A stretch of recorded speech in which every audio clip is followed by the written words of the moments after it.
un cousin pour les petits Cambridge.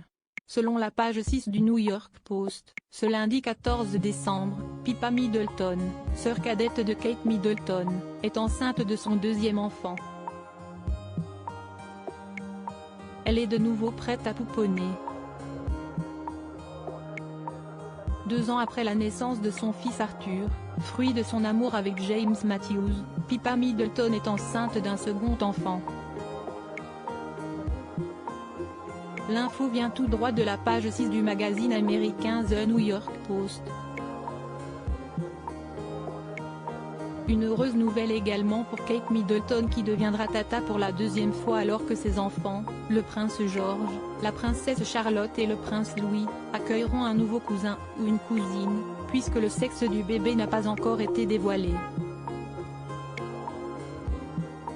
Pippa et James sont ravis, a confié une source proche de la future maman. C'est une excellente nouvelle en plein milieu d'une année difficile. Toute la famille est aux anges. Un bonheur qui n'est pas seul puisqu'il accompagne les fiançailles de James Middleton, obligé de repousser son mariage en raison du coronavirus. Heureuse mais silencieuse, nul doute que Pippa Middleton vivra cette deuxième grossesse dans le plus grand des secrets.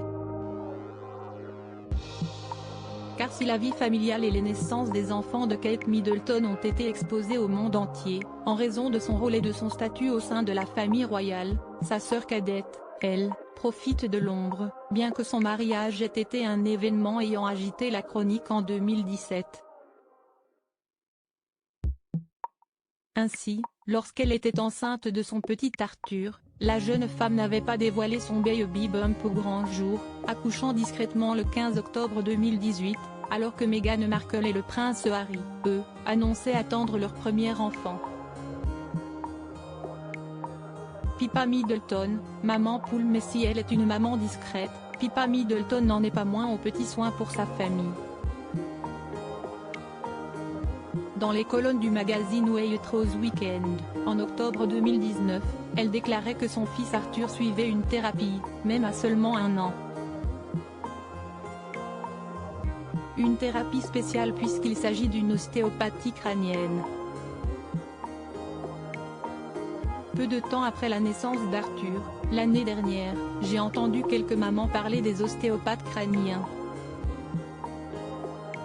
C'est une thérapie alternative populaire pour les nouveau-nés, en particulier ceux qui ont eu un accouchement traumatique, sont instables ou ont du mal à dormir, racontait-elle. Une pratique onéreuse, mais ça vaut vraiment le coup.